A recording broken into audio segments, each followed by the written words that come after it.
నమస్తే, this is Aurya. Welcome to our channel. ఈ రోజు మనతో పాటు senior political analyst Immandi Ramarao garu ఉన్నారు. వారితో మాట్లాడదాం. నమస్తే సార్. నమస్తే. సార్, భోగాపురం ఎయిర్పోర్ట్ అందరికీ కూడా యాక్చువల్ గా ఆంధ్ర రాష్ట్రం, ముఖ్యంగా విశాఖపట్నము, విజయనగరము, శ్రీకాకుళం, ఈ మొత్తం ఈ దీనిలో ఉన్న వాళ్ళందరికీ, పరిధిలో ఉన్న వాళ్ళకంటే ఇంకా శుభవార్తగా చెప్పుకోవచ్చు. అంటే డెవలప్మెంట్ స్టార్ట్ అయ్యింది అని ఒక సింబల్ అన్నమాట ఇప్పుడు మనకి. అయితే ఒక్కొక్క పనులు ఏవైతే హామీలు ప్రకటించిందో గవర్నమెంట్ వచ్చినప్పుడు, వాళ్ళు ఇచ్చిన ఒక్కొక్క దానికి కూడా మెల్లమెల్లగా పునాదులు వేస్తూ పనుల్లో డెవలప్మెంట్స్ చూపిస్తూ వెళ్తున్నారు అనేది కాస్త కనిపిస్తూ ఉంది అని అంటూ ఉన్నారు ప్రజలు.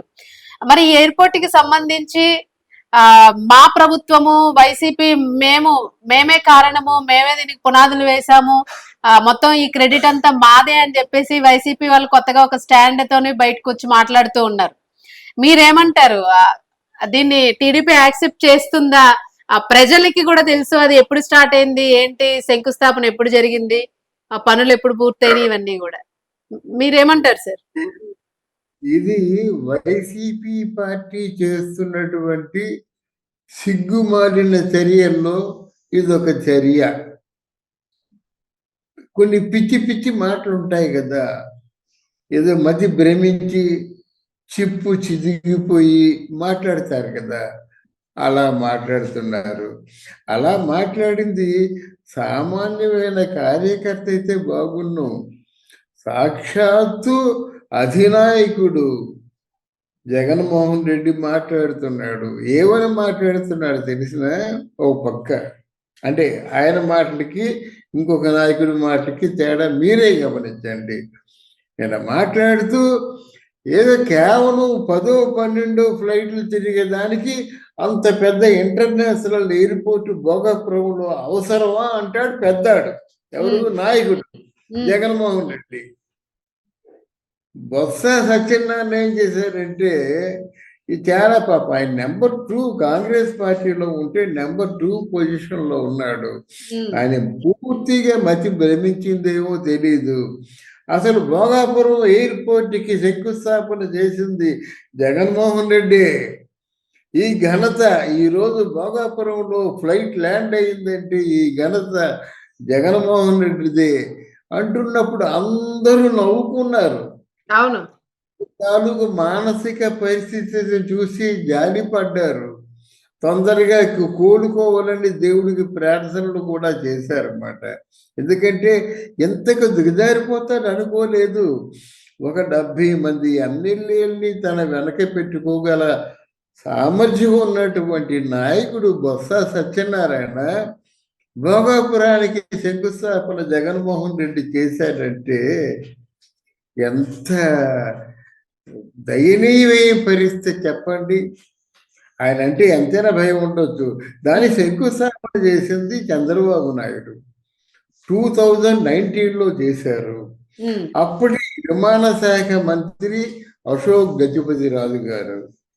ఆయన ఎప్పటి నుంచో మనకి ఒక ఉత్తరాంధ్ర వెనకబడింది, ఇటువంటి ఒక పెద్ద భారీ ప్రయత్నం చేస్తే మళ్ళీ కొంచెం పుంజుకుంటుందనేటువంటి సదుద్దేశంతో ఆయన అశోక్ గజపతిరాజు గారు చంద్రబాబు నాయుడు గారి తాలూకు నేతృత్వంలో, అశోక్ గజపతిరాజు గారు కేంద్ర ప్రభుత్వంలో విమాన శాఖ మంత్రిగా ఉంటుండగా చేసింది అది గ్రీన్ ఫీల్డ్ ఇంటర్నేషనల్ ఎయిర్పోర్ట్. తర్వాత ఏమి చేశారంటే 2020లో నేను ఉన్నాను కదా సత్య ఆయన చేయడం ఏంటి, దాని పుట్టు పూర్వోత్తరాలన్నీ మీకు చాలా బాగా తెలుసు స్థానికంగా కూడా. అంటే మన జర్నలిస్ట్ అన్న ఎక్కడున్నప్పుడు కూడా ప్రపంచంలో ఉన్న సమాచారం అంతా మన దృష్టిలో ఉండాలి కదా. అది దానికి ఈయన కూడా ఒక చిటికెడు మట్టి వేశాడు.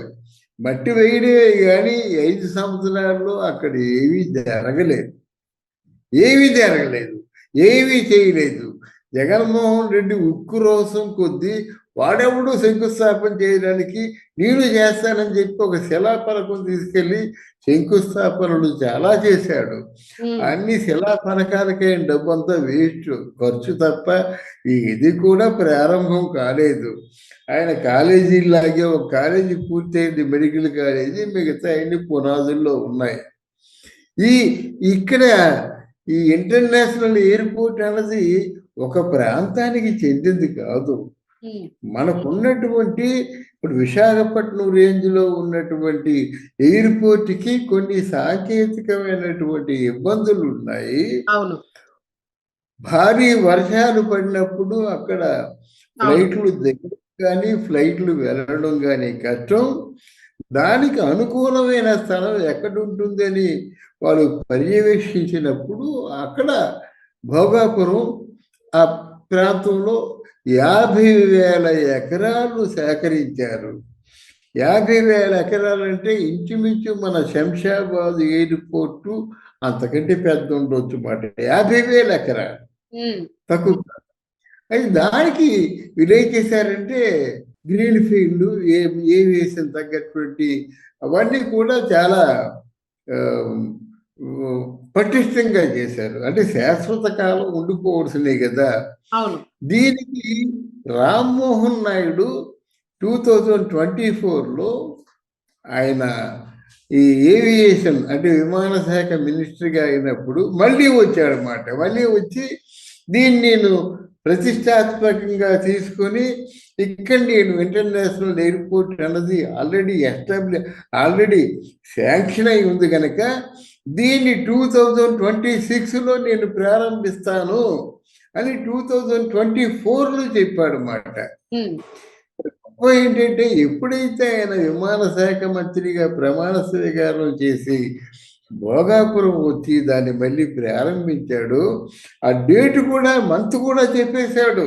26లో ప్రారంభిస్తా అన్నాడు. 26 అది ఏప్రిల్లో ఎప్పుడో జూనో అనుకున్నాం, కానీ జనవరిలోనే ఫస్ట్ ఫ్లైట్ వచ్చేసింది అన్నమాట. చాలా ఒక పండుగ వాతావరణం, 3 జిల్లాలకు కూడా ఒక పండుగ వాతావరణం చాలా గొప్పగా జరిగింది అన్నమాట ఆ కార్యక్రమం అంతా. ఇకపోయినట్టయితే దీనికి తగినటువంటి ఇంకా ఇంకా ఇంకా వనరులు ఉన్నాయి కదా. ఇది ఏదో 10 ఫ్లైట్లు, 2 ఫ్లైట్లు, 3 ఫ్లైట్లు, this is not domestic airport.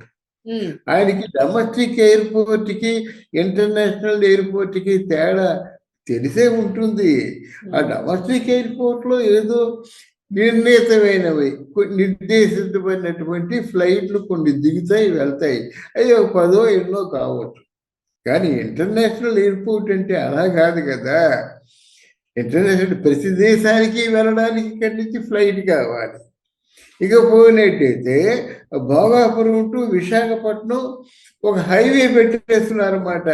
Almost ఇక ముందు భోగాపురం టు విశాఖపట్నం వెళ్ళాలంటే అరగంటలో వెళ్ళిపోతాయి, కార్లు అయిపోయినాయి. అటువంటి రూట్ ఏర్పాటు చేస్తున్నారు. మరో పక్క ఇక్కడ విశాఖ టు చెన్నై క్యారిడర్ ఏర్పాటు చేస్తున్నారు. డెవలప్మెంట్ లాగా వాళ్ళ కళ్ళకి కనిపించటం లేదమ్మా. కానీ బొత్స సత్యనారాయణ ఆయన ఎక్కువ మాట్లాడినా ఎవరికి అర్థం అవ్వదు.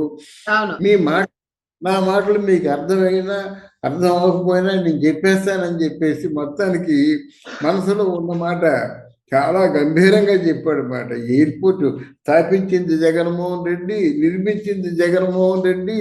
ఈ గౌరవం ఏదైనా దక్కాలంటే ఆయనకేదో దక్కుతుందని చెప్పాడు. ఆయన పొరపాటు.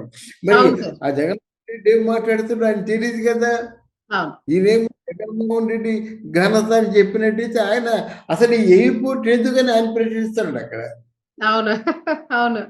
ఆయన ప్రశ్నిస్తున్నాడు. ఇది పరిస్థితి మాట. గనక వీళ్ళు అంతే వాళ్ళు ఫ్రస్ట్రేషన్ లో ఉన్నారు. అర్జెంటుగా దిగిపోవాలి చంద్రబాబు నాయుడు. ఎంతమంది దేవుళ్ళకు మొక్కుంటున్నారు. ఆ దేవుడు మాత్రం ధర్మం తెలీదా? ధర్మాన్ని రక్షించడానికే దేవుళ్ళు ఉన్నారు కనుక తప్పకుండా ఇది కూటమి ప్రభుత్వం తాలూకు చేసినటువంటి ప్రతిష్టాత్మకమైన చరిత్రలో నిలిచిపోతుంది. థ్యాంక్ యూ అమ్మా. Thank you very much.